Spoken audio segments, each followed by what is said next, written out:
Hello students, हमारा आज का टॉपिक है resistances in series and parallel combination. देखिए ये आपके पास क्या होता है। वैसे तो आप ये टॉपिक 10th क्लास में भी कर चुके हैं, रेजिस्टेंस का सीरीज और पैरेलल कॉम्बिनेशन। ये यहाँ +2 के अंदर भी इम्पोर्टेंट टॉपिक है और इस टॉपिक से रिलेटेड आपको एक क्वेश्चन जरूर देखने को मिलेगा एग्जाम में। या तो आपसे सीधी इनकी डेरिवेशन ही पूछ ली जाएगी सीरीज और पैरेलल कॉम्बिनेशन की, नहीं तो फिर इस पे बेस्ड आपको एक न्यूमेरिकल जरूर देखने को मिलेगा। तो चलिए सबसे पहले इसको हम स्टार्ट करते हैं कि ये होता क्या है और किस प्रकार से इसको हम यूज करेंगे प्रैक्टिकली, और न्यूमेरिकल्स इसके ऊपर किस प्रकार के होंगे। तो यहाँ से देखिए क्वेश्चन क्या बनता है, what do you mean by equivalent resistance of a combination of resistances. कि कॉम्बिनेशन ऑफ रेजिस्टेंसेस का एक इक्विवेलेंट रेजिस्टेंस से आपका क्या मतलब है। देखो इक्विवेलेंट का मतलब क्या है कि कोई ऐसी चीज जो कुछ किसी और के इक्वल हो।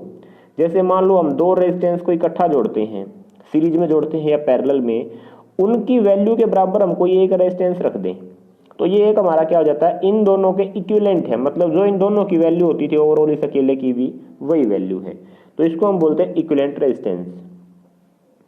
देखते हैं इसने क्या लिखा वर्डिंग में, equivalent resistance of a combination of resistances, sometimes a number of resistances are connected in a circuit. कि कई बार क्या होता है कि कई सारे रेजिस्टेंस सर्किट के अंदर जुड़े होते हैं, in order to get a desired value of current in the circuit, जिससे कि हम सर्किट के अंदर जितना हमें करंट चाहिए वो वैल्यू हम प्राप्त कर सकें। Resistance can be connected in series, in parallel और देयर मिक्स कॉम्बिनेशन। रेजिस्टेंसेस को हम सीरीज में जोड़ सकते हैं, पैरेलल में जोड़ सकते हैं और मिक्स्ड कॉम्बिनेशन में भी जोड़ सकते हैं। मिक्स्ड में क्या होता है, उसके अंदर सीरीज भी होता है और पैरेलल भी होता है। If a combination of two or more resistances in an electric circuit can be replaced by a single resistance। देखो कि अगर दो या दो से ज्यादा रेजिस्टेंस के कॉम्बिनेशन को किसी इलेक्ट्रिक सर्किट में एक सिंगल रेजिस्टेंस से हटा दिया जाए, मतलब जो काम वो दो या दो से ज्यादा रेजिस्टेंस करते थे वही काम अगर हमारा एक सिंगल रेजिस्टेंस कर दे तो उसको हम क्या बोलते हैं, इस सिंगल रेजिस्टेंस को बोलेंगे कि ये इक्विवेलेंट रेजिस्टेंस है इन दो या दो से ज्यादा रेजिस्टेंस के कॉम्बिनेशन का। अब देखते हैं इसको हम कि कॉम्बिनेशन में इनको जोड़ते कैसे हैं। तो सबसे पहले आपके पास है सीरीज कॉम्बिनेशन। सीरीज कॉम्बिनेशन में देखो सबसे पहले तो आपको रेजिस्टेंस का सिंबल पता होना चाहिए, ये आपका रेजिस्टेंस का सिंबल होता है। सीरीज में जोड़ते कैसे हैं, एक के पीछे दूसरा जोड़ दो इस प्रकार से, इसी प्रकार से आगे बढ़ते रहो। ये पहला रेजिस्टेंस, ये दूसरा, ये तीसरा, जितने भी हमने जोड़ने ऐसे एक के पीछे एक जोड़ते रहो। इस कॉम्बिनेशन को हम बोलते हैं सीरीज कॉम्बिनेशन। ये आप 10th क्लास में बड़े अच्छे से कर चुके होंगे। तो देखते हैं कि रेजिस्टेंस जो है सीरीज कॉम्बिनेशन के अंदर किस प्रकार से उसकी वर्किंग होती है, क्या क्या उसकी वैल्यू होती है। If a number of resistances are connected end to end, देखिए एक सिरे से दूसरा सिरा जुड़ा हो, so that the same current flow through each one of them in succession. अब सीरीज में जब जोड़ेंगे तो इसने क्या बोला कि हर, देखिए जैसे ये दिखाया गया है, पहला रेजिस्टेंस, दूसरा रेजिस्टेंस और तीसरा, एक एंड से इसका दूसरा एंड, इसके एंड से इसका ये वाला एंड, इस प्रकार एंड से एंड जुड़े हुए हों तो उनको हम क्या बोलते हैं, सीरीज कॉम्बिनेशन। और इन हर रेजिस्टेंस के अंदर जो करंट होता है वो क्या होता है, आपका सेम होता है। Then they are said to be connected in series. तो हम क्या बोलेंगे कि ये किस फॉर्म में जुड़े हुए हैं, सीरीज कॉम्बिनेशन में जुड़े हुए हैं। अब हम ले लेते हैं कि हमारे पास फॉर एग्जाम्पल आप 2, 3, 4 कितने भी दिखा सकते हो रेजिस्टेंस, हम 3 रेजिस्टेंस मान लेते हैं, R1, R2, R3, ये आपके सीरीज में जुड़े हुए हैं। जब इन तीनों के कॉम्बिनेशन को हम एक बैटरी से जोड़ेंगे, बैटरी से जोड़ेंगे इसका मतलब हमने कुछ पोटेंशियल डिफरेंस अप्लाई किया, तो इस पोटेंशियल डिफरेंस या इस बैटरी के कारण पॉजिटिव से नेगेटिव में ये करंट आई फ्लो करेगा। जब सीरीज कॉम्बिनेशन होगा तो इनके अंदर हर रेजिस्टेंस में करंट क्या रहेगा, सेम। लेकिन सीरीज में जो पोटेंशियल होती है हर कंपोनेंट पे वो क्या होती है, अलग अलग। हम मान लेते हैं पहले रेजिस्टेंस के ऊपर पोटेंशियल V1 है, दूसरे के ऊपर V2 है, तीसरे के ऊपर V3 है, और करंट सब के अंदर से आपका सेम जाएगा। तो अब यहाँ पे क्या करते हैं, हम इसके ऊपर ओम्स लॉ लगा देते हैं। देखो ओम लॉ क्या बताता है आपको कि जो V होता है वो किसके इक्वल होगा, IR के। एक बार तो इसको हम पूरे सर्किट पे लगा देंगे और फिर इसको इंडिविजुअली अलग अलग रेजिस्टेंस के ऊपर लगाएंगे।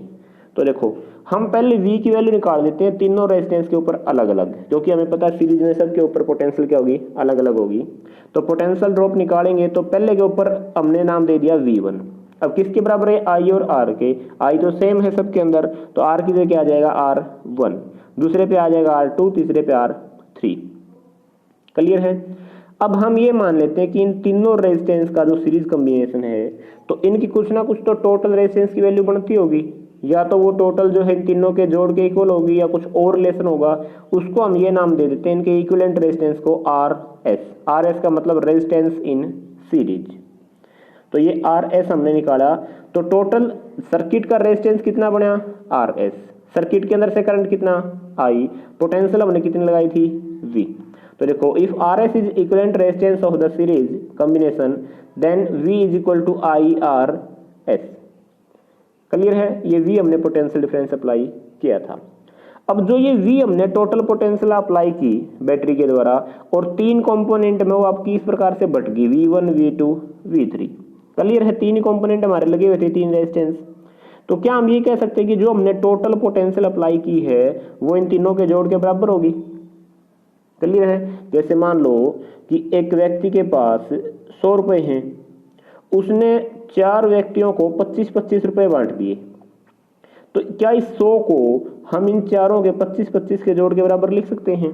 बिल्कुल लिख सकते हैं। इसी प्रकार से ये हमारा 100 वाला तो ये तो पोटेंशियल बैटरी की है टोटल, और ये 25-25 जो हमने दिए हमारे रेजिस्टेंस है, इनको हमने V1, V2, V3 ये वैल्यू दी है। तो यहाँ से हम क्या कर देते हैं, V को रख देते हैं equal V1 plus V2 plus V3 के। अब इनकी वैल्यू पुट कर दो। देखो V की वैल्यू क्या है IRS, V1 की वैल्यू IR1, V2 की वैल्यू IR2 और V3 की वैल्यू IR3। यहाँ से आप देखेंगे दोनों तरफ जो है I कॉमन आता है, तो I जो कॉमन आया इधर और इधर, दोनों I से I आपका कैंसल। तो ये आपको RS जो है वो क्या देखने को मिला R1 plus R2 plus R3। मतलब सीरीज के अंदर जो रेजिस्टेंस होगा वो हर रेजिस्टेंस के सम के इक्वल होगा। टोटल रेजिस्टेंस जितने भी जुड़े हुए हैं आपके सीरीज के अंदर उनके सम के इक्वल होगा। अब ये तो हमने केस किया था सिर्फ 3 रेजिस्टेंस थे, लेकिन अगर रेजिस्टेंस हमारे पास 3 से ज्यादा हो तो हम जनरल केस कर देते हैं n रेजिस्टेंस के लिए। तो क्या करो, इस प्रकार से प्लस प्लस लगा के छोड़ देंगे इसको n तक। देखिए अगर n की बात करें तो क्या करो 1 plus 2 plus 3 plus dot dot dot लगा के लास्ट लिख दो RN। क्लियर है। तो यहाँ से आपने क्या देखा कि जो सीरीज के अंदर जो इक्विवेलेंट रेजिस्टेंस बनता है वो इंडिविजुअल रेजिस्टेंसेस के सम के इक्वल होगा। देखिए डेफिनेशन, इसको जो वर्डिंग में लिखेंगे, when a number of resistances are connected in series, कि जब हम कई सारे रेजिस्टेंस को सीरीज में जोड़ेंगे देयर इक्विवेलेंट रेजिस्टेंस। अब देखो ये तो अलग अलग रेजिस्टेंस, इनका इक्विवेलेंट कौन है, इनका इक्विवेलेंट ये है, मतलब इस अकेले की वैल्यू इतनी है जितनी इन सब का टोटल रिजल्टेंट बनता है, is equal to the sum of the individual resistances. तो इक्विवेलेंट वैल्यू किसके इक्वल होगी, इनके सब के सम के इक्वल होगी। जैसे मान लो आपके पास 4 रेजिस्टेंस सीरीज में जुड़े हुए हैं और एक की वैल्यू 1 ओम है, तो इन सब का सम जो है, जो इक्विवेलेंट की बात करें कितना हो जाएगा 4। मतलब इन चारों को हटा के अगर हम वहां पे 4 ओम का एक रेजिस्टेंस जोड़ दें तो वो भी वही काम करेगा जो ये चारों इकट्ठा जुड़े हुए करते थे। तो देखो 4 को हटा के 1 लगा दिया तो ये क्या बने, इसका इक्विवेलेंट रेजिस्टेंस। क्लियर है। अब जो हमने ये इसका एक्सप्रेशन किया है इस पे बेस्ड हम कुछ बातें देखते हैं इसके अंदर, करंट के बारे में, पोटेंशियल के बारे में, उसको हम लॉ बना देते हैं इसका, law of resistances in series. ये आपको याद रखना है कि सीरीज के अंदर आपके क्या क्या जो है वो कंडीशन अप्लाई होंगी। पहली कंडीशन क्या है, current through each resistance is same, कि सीरीज में जब रेजिस्टेंस जुड़े होंगे तो हर रेजिस्टेंस के अंदर से करंट क्या होगा, सेम होगा। नेक्स्ट जो है टोटल पोटेंशियल ड्रॉप जो अप्लाई कर रखी है वो इक्वल होगी sum of potential drop across the individual resistances, कि अलग अलग रेजिस्टेंस के ऊपर जो पोटेंशियल है उनका सम आपका इक्वल होगा टोटल पोटेंशियल ड्रॉप के। नेक्स्ट जो थर्ड है, individual potential drops are directly proportional to individual resistances. इसने बोला कि जो अलग अलग रेजिस्टर की पोटेंशियल थी, जैसे पहले की पोटेंशियल V1 थी तो वो आपकी डायरेक्टली प्रोपोर्शनल है इंडिविजुअल रेजिस्टेंस से। मतलब ये डायरेक्टली प्रोपोर्शनल किसके है, R1 के, क्योंकि जो I है वो तो आपका कॉमन है, सेम है, वो तो चेंज होता ही नहीं, सबके अंदर सेम होगा, तो ये डिपेंड किस पे करता है, R1 पे। इसी प्रकार से V2 का R2 के प्रोपोर्शनल। क्लियर है। नेक्स्ट आपका जो पॉइंट है वो है equivalent resistance is equal to sum of individual resistance, कि जो इक्विवेलेंट होगा वो सब के सम के इक्वल होगा।